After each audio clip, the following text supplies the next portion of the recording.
I'm going to invite the very dynamic IAS officer whom I know since last 7 years, who hails from Hyderabad, whose optional is anthropology. Because of his work, the Manipur state is also feeling pride because of this officer. So he is Sharat Kumar Aroju, Indian Administrative Service Officer. Please, I welcome you, sir.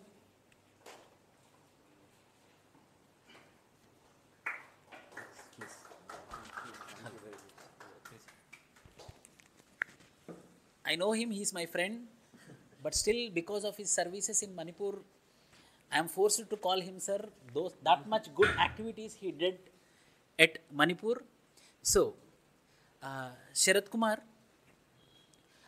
today the major intention is regarding in this pandemic times, students are getting demotivated because of uncertainty whether the exams will conduct or not, whether the lockdown, again we will have a lockdown, everything is becoming online and offline, online mode.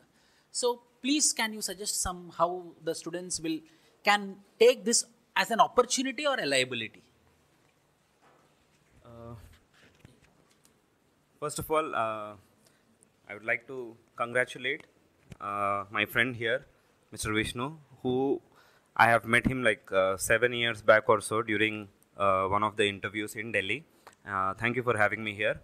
And yeah, coming back to the question, like how to stay relevant and how to clear the doubts that we get in mind, especially caused by this particular pandemic. Um, so let's address the uncertainties first. First thing is whether the exam would happen or not. One thing is for certain that the exam has to happen. If not now, it will be happening at a delayed date.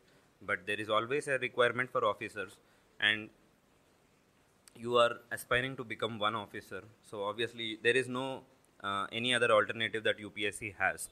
Like they cannot recruit officers for a temporary basis or something. So UPSC definitely has the job of conducting the exam. Yeah, because of the pandemic, there could be delay. Like this particular prelims, it was supposed to be held in June, I believe, in the month of June, but then it got postponed to October. 10, Yes. Now, God forbid if it gets postponed to later months also. But one thing is for certain that the exam has to happen, the recruitment drive has to happen, and because the country needs officers, and since you are the one among those people who are aspiring to become the officers, be it any service, you will definitely have to stick with your the way that you are preparing, or probably you'll have to put in more efforts because yes, sometimes yeah, the online mode does offer some advantages to certain set of students, but definitely I think that online has more distractions because you'll be attending the class from a home, or probably, and you might be in a like in the group, or let's say your family members around you, and you could have a lot of responsibilities at home, and you might have to take care of your parents, or you might be working as well, and so that way there could be a lot of distractions. But that is when you need to put in more efforts in order to reach your goal. But definitely I don't think one should have any kind of doubts whether the exam would happen or not, because it is bound to happen, if not now, probably at a delayed date. So that is there. And yeah, and coming back to this particular question, like the part of the question where how do one stay focused. Now, for that, the pandemic should not become an obstacle, because even before the pandemic, I believe, now let's say you must have filled the form before the pandemic, right? And you must be having your own set of reasons why you wanted to become an officer. So I don't think the pandemic should be an obstacle, and because your reasons would still stay relevant, be it third wave or fourth wave, whichever is bound to come. So please constantly keep reminding of that particular reason or that particular moment in your life when you realize that you really wanted to become an officer. It could be any personal reason or for a professional reason that you wanted yourself to see as an officer, and just keep playing that in your mind again and again as to why you wanted to become one. And I think that gives you that drive. Like whenever you feel let down because of the pandemic or because of the disturbances created by the pandemic, could be family loss or something like that, but just keep reminding yourself as to why you wanted to become an officer in the first place. And that that that is the biggest push. Like, I'll tell you, like, so many, including this motivation, let's say, whatever it is, let's say motivation. I think I can motivate you people probably till the length of this video, or maybe 5 to 10 minutes. That effect might be there, or maybe when you see this video again. But in order to stay motivated, it is you who should inspire yourself. It is you who should motivate yourself.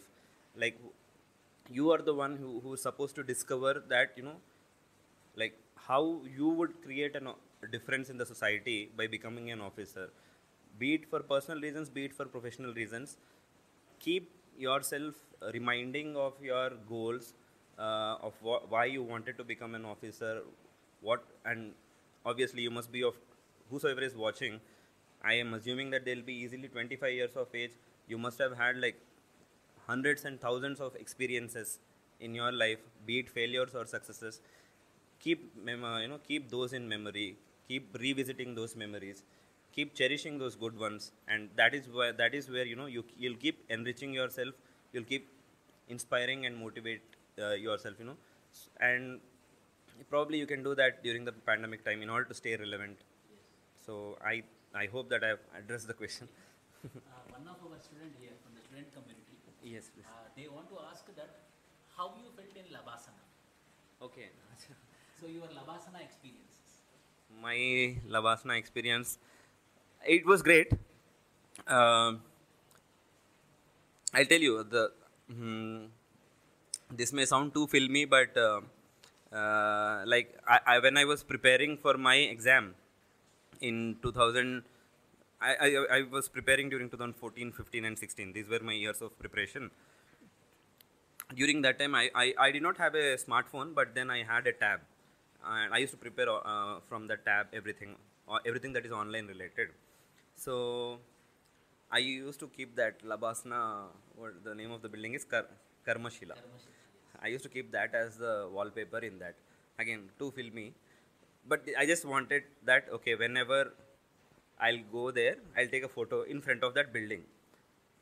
And yeah, luckily, fortunately, yes, I happened to clear it. And yes, You got training there. I got trained there.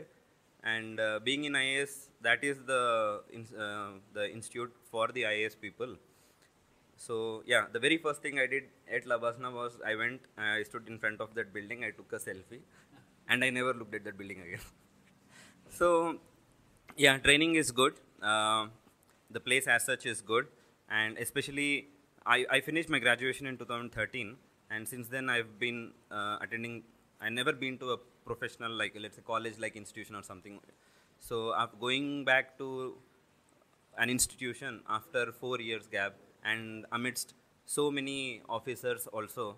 So it feels like a college. Labasana feels like a college, and you you get to learn a lot of things because of the classes also, and at the same time it is fun. You'll make new friends, some friends for life. Fortunately, I could also make some friends for life there. And then, like, this foundation course where people from other services also come, and you get to have great friends from other services also. Then you have your phase one. Then you go to district training, but even during the district training months also, you feel like, when will the district training get over, because ultimately you'll go to Labasana again for phase two. So you'll keep missing until you go there, and you'll really have fun at phase two also. Labasana is a great place, and for people who like hills, clouds, mountains, and all those, for them, yeah, trekking and all the adventure related activities, it is a heaven for them. So yeah, I was seeing your photos. Sports awards also you got, no? Participation.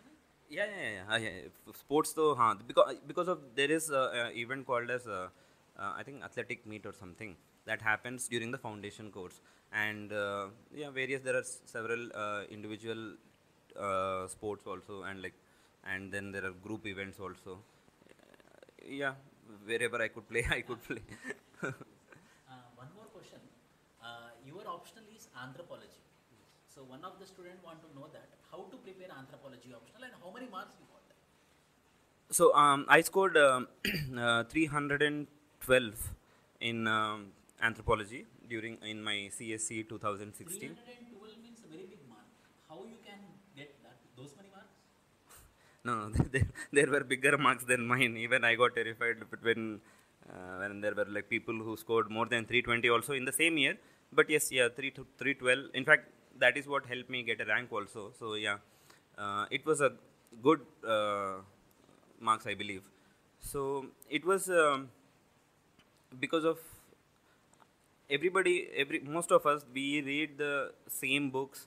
Probably we must be going to the same institute also for coaching, but the only thing that matters on the day of examination is and we all must be having same level of knowledge also, but the one thing that differentiates between your performance and the person beside you, that guy's performance, would be how you would present the knowledge to the demand of that question. So for me, I think I studied anthropology as as a passion, and I really like the subject. And of my entire UPSC preparation, I am proud of the way how I prepared for anthropology. That is the best part of my preparation, which I can cherish to this moment. Also, is the way how I liked and how I prepared, how I gave myself into anthropology. So, yeah, I prepared all my notes, and I used to always think this: ki how can I make this particular answer? Let's say, how can I make it better than the person who is writing who's answering the same question. So how can I enrich, how can I make mine more, how can I impress the examiner more? So what I try to do is I try to inculcate some let's say innovative things.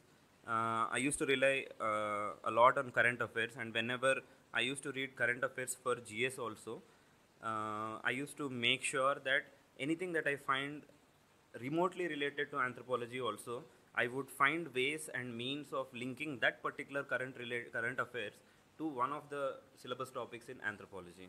So I think yes, that would definitely give an edge, because that is somehow it gives an impression to the examiner that yes, this person has thoroughly understood that particular topic, and that is the reason why he is able to relate even the current affairs portion, which is not even which is just let's say remotely related to the topic, but the way how you are interpreting this the concept of anthropology and then linking it to current affairs, I think it will uh, definitely impress the examiner or any other person who's reading that question. Similarly, then I used to link a lot of paper 1 with paper 2, and then paper 2 with paper 1, even if it's a paper 1 question where it is more of general anthropology, which is not India specific. Even then I would, even there also I would try to bring in, let's say, certain Indian anthropological concepts or Indian anthropologists. I would mention their names there. Similarly, I will do for paper 2 also. I would bring in uh, Malinowski, where it is not needed also sometimes, just because it definitely gives that your knowledge of anthropology is wholesome. If you are able to showcase that to an examiner, he'll be thoroughly impressed, and he's bound to give you good marks. And I think probably that worked in my favor in my case, and that is how I ended up getting a good score, I guess. So that was my strategy for answer writing. Sharath, one more question from my side, from my student community. Those who are going to prepare for 2022, Okay. next year, 2022 attempt, how they have to plan from now itself? Okay. Uh, Firstly, if you're appearing for 2022 and if you're in college, don't give up your college life. Yes, UPSC might be your dream, but college life is something that you need to have as a part of your life. So please don't forego, and your college and if if they're at all in graduation, obviously the graduation score also is important. They need to focus on their final exam, let it be engineering or medicine or any other course. So yeah, don't focus on UPSC at the expense of your college academics. Okay, now or if that is the case where if you are a college student.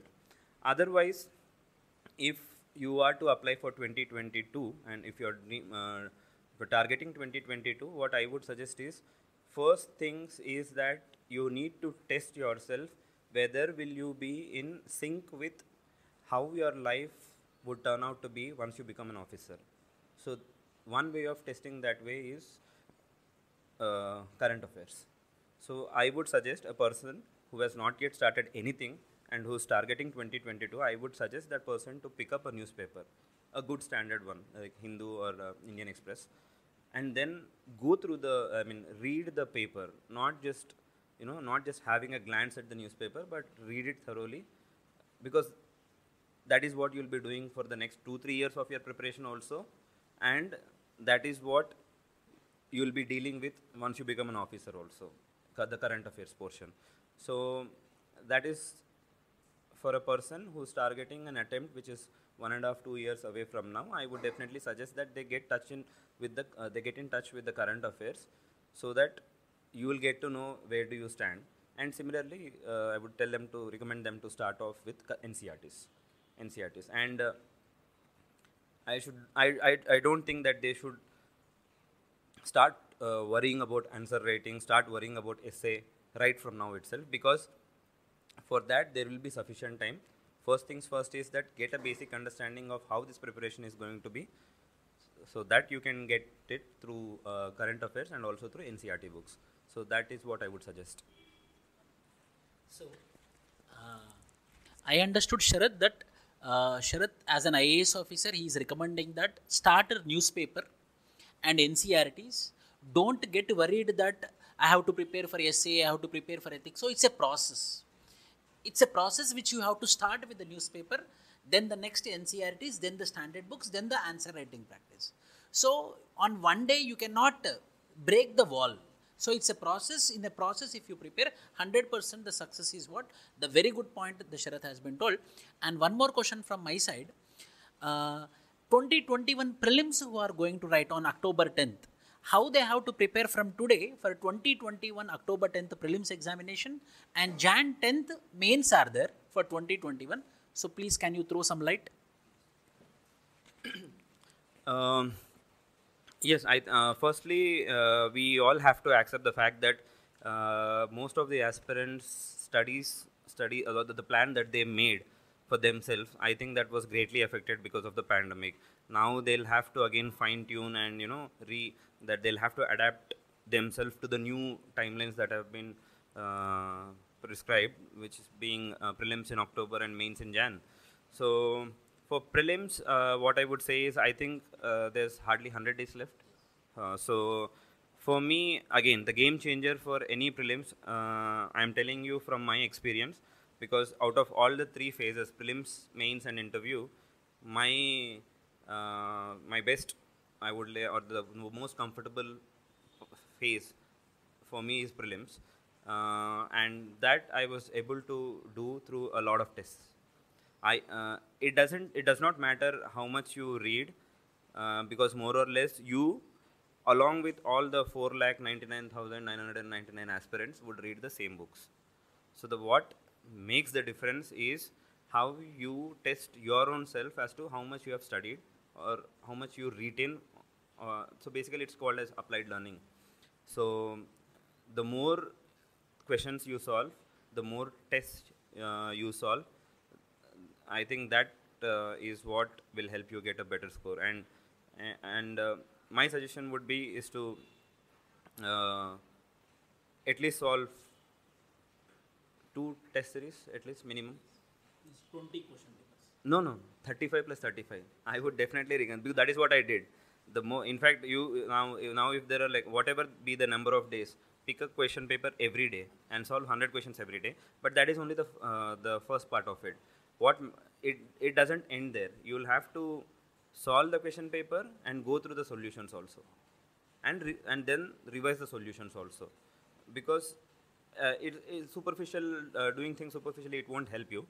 So I would definitely recommend that you must have studied a lot, because earlier the date was June. So I think by then that time itself you must have finished your preparation also. So probably what you can do is in the morning session you can do the revision of the things that you have already studied, and in the evening you can pick up a paper and you can do one question paper per day and then revise it also. So yeah, solve as many questions as possible, and that'll help you gain a lot of experience. And in fact, when you sit down, if you solve, let's say, 60-70 papers, and if you sit on the day of the exam, you'll feel like you're solving one more paper, just like revision or something. That is what happened with me.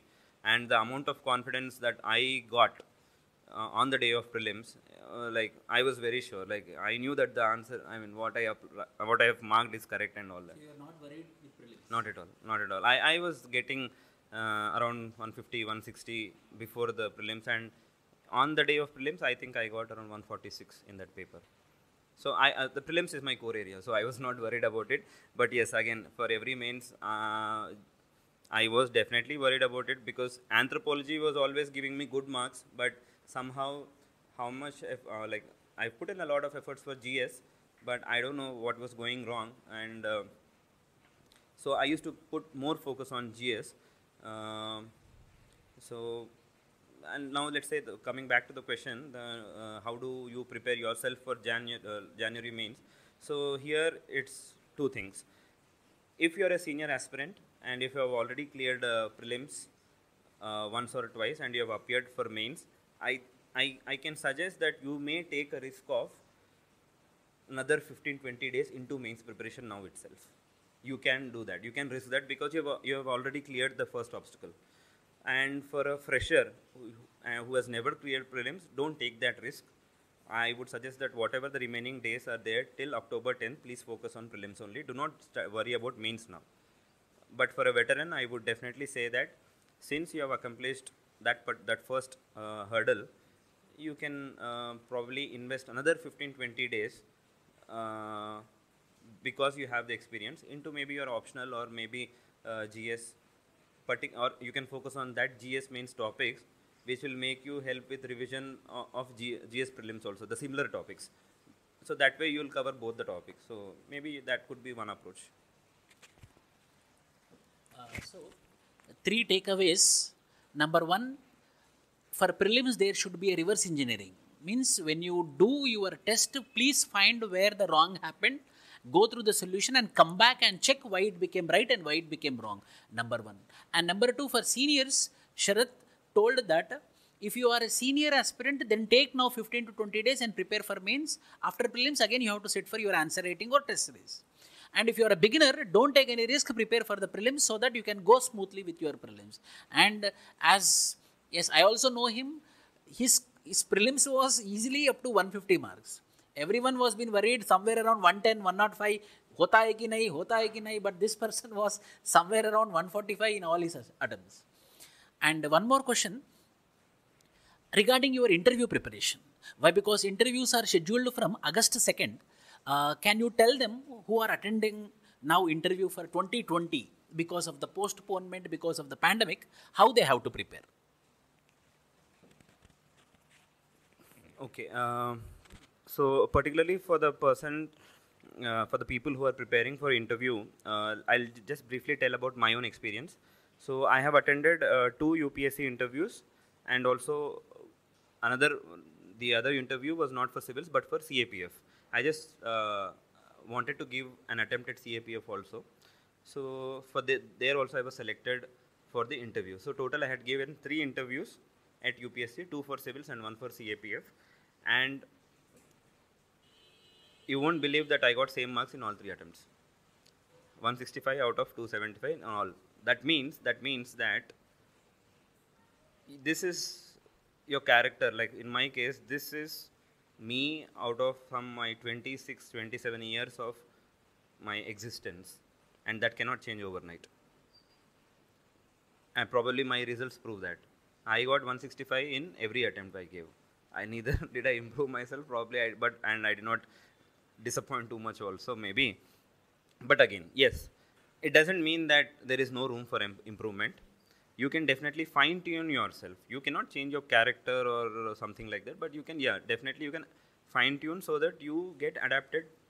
See, basically the interviewers, what do they want to see? Whether you can become an officer or not. That's all. That is all what it matters. So for all the people who are going to interview, don't like break your minds into like how you can reform yourself overnight, transform yourself into completely another personality or something, because that is not going to happen. Just fine tune yourself, become more respectable, show yourself as someone who is presentable, make the panelists feel that yes, you do have the qualities within you that makes you an officer. It doesn't matter how much you answer or how much you don't answer, because they are not sitting there to judge your knowledge, which has already been judged in mains and prelims. So that task is done. What they want to see is basically, it's not interview, it's a personality test. And they're not going to test your personality. They are going to see your personality and see your fitness level, whether you are fit to become an officer or not. And they are going to give you a score accordingly. So kindly, yes. Yeah, if at all you feel like you lack few traits which you think an officer should have, let's say speaking politely, or speaking, showing some respect, and bringing your level of attitude, all the good vibes that you have, yes, you can keep them. But whatever you think that yes, if you speak or behave in this particular way, you're going to offend the person, try to suppress them. So just imagine that ultimately it's your mains marks which is going to determine. Yes, there are exceptional cases where people clear the mains with just the cutoff marks and then do wonders in interview. But then again, I don't think you can get more than 206, 207 is the highest, I think, and anybody could get.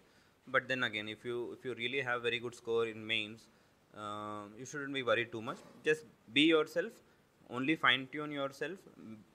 On the day of interview, become more presentable. Remember that they are also human beings. In my case, yeah, this is what happened. Like probably the first time I saw an IAS officer was during a mock interview. So there was this barrier as to, okay, he's some other human being and some other human being, and I did not know how to present myself in front of him.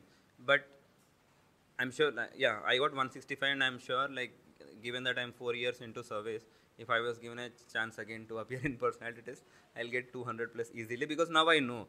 Because there were certain inhibitions, and people tell you all sort of things. You should not put hand on the table, you should put hand here, you should put hand here, you should wear sleeve, collar, whether to wear tie or not to wear tie, and all these things, they don't matter at all.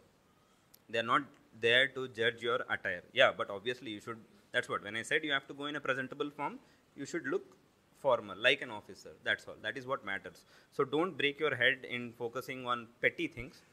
Just keep fine tuning yourself. Knowledge addition at this point of time should not be your focus.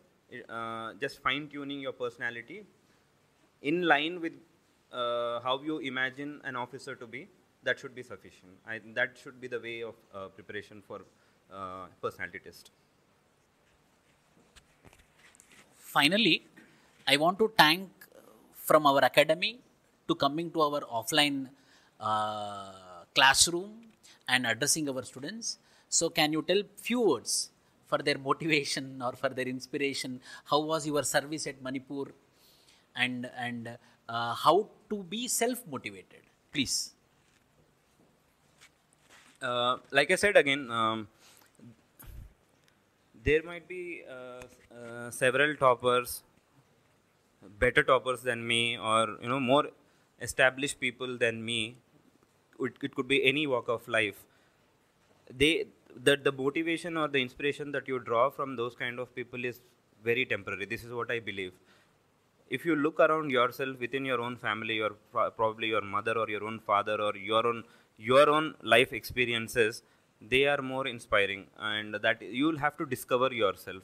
You'll have to discover that passion that you have in you, and that will be the biggest drive anybody can give.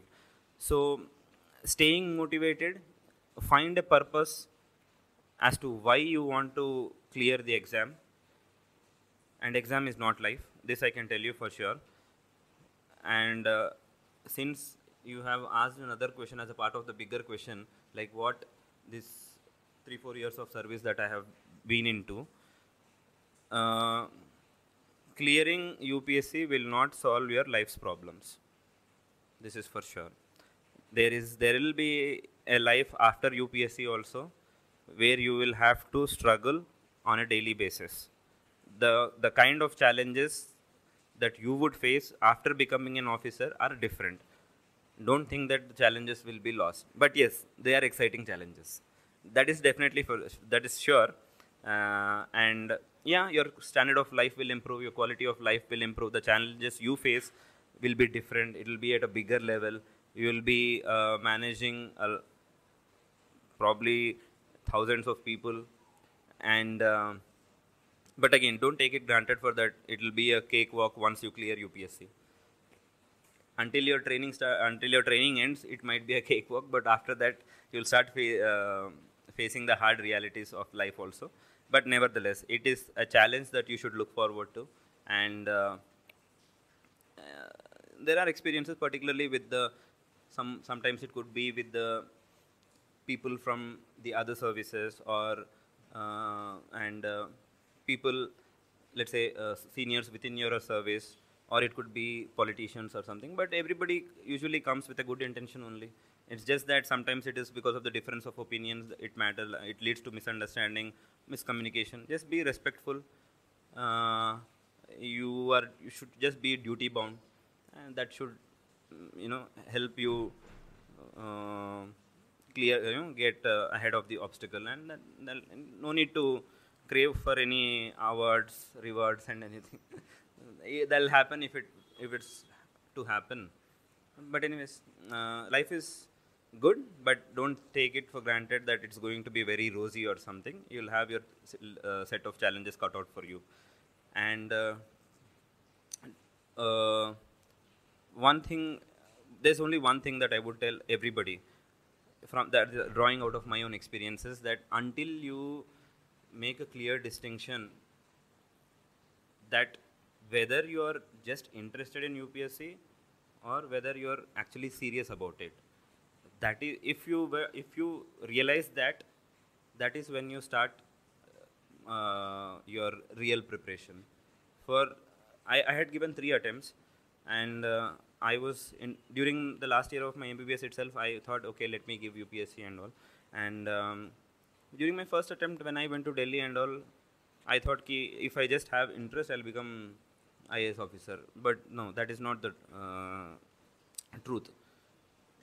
At that point of time, I was just interested. I just wanted to become interested. But and if you can do a survey, I think crores of people will be interested in becoming an officer. So, but then again, please, I request all of you to sit down for a day, do some contemplation, and do some retrospective thinking, and come to a conclusion whether are you just interested, whether the level of your approach will that help you reach the goal, or whether you should become more serious.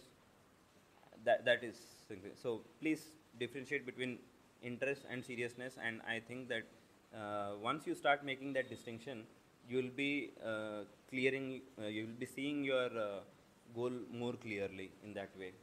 So that is one this thing. And one more important thing is that please find a good mentor for yourself. It could be a senior player, or I meant to say that senior aspirant beside you, and or it could be a ranker already, maybe. If you're fortunate enough to have a friend or a family member who's already cleared UPSC, he or she can help you promptly. Or a good mentor like my friend Vishnu Garu. So, and this is important, this is really important, because this, again, out of my experience, probably I lacked that.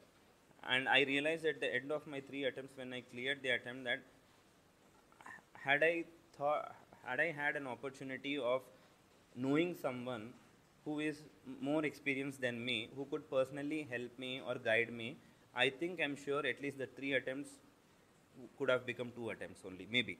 I think so. So yes, now when you have time, please find yourself a good intentioned senior aspirant, a senior friend, or a person who's already cleared, or a good mentor. So, and that will help you that'll help you stay on the right path always. Otherwise, so there are a lot of distractions here and there, and you might lose focus. So please maintain a good company, a company who can be your mentor also. So I think that is it from my side. Thank you, Sharath.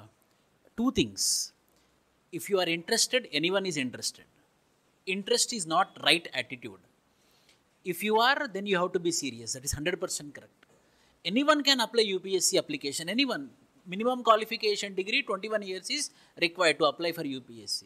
Any interested person with an application fees of 100 rupees can apply. So it's about the serious, how you are serious, number one. And number two, as rightly put forward, it's about the mentor, the genuine mentor, 100% true. It might be a senior, it might be a ranker, it might be any teacher also. Yes, true. Then 100% your journey will become easy when compared with without a mentor. So on this note, I will thank from the team and from my side personally, Sharath, for taking the hardship to come over here to visit our offline at Hyderabad. Thank you, Sharath. Thank you very much. And everyone, namaskar.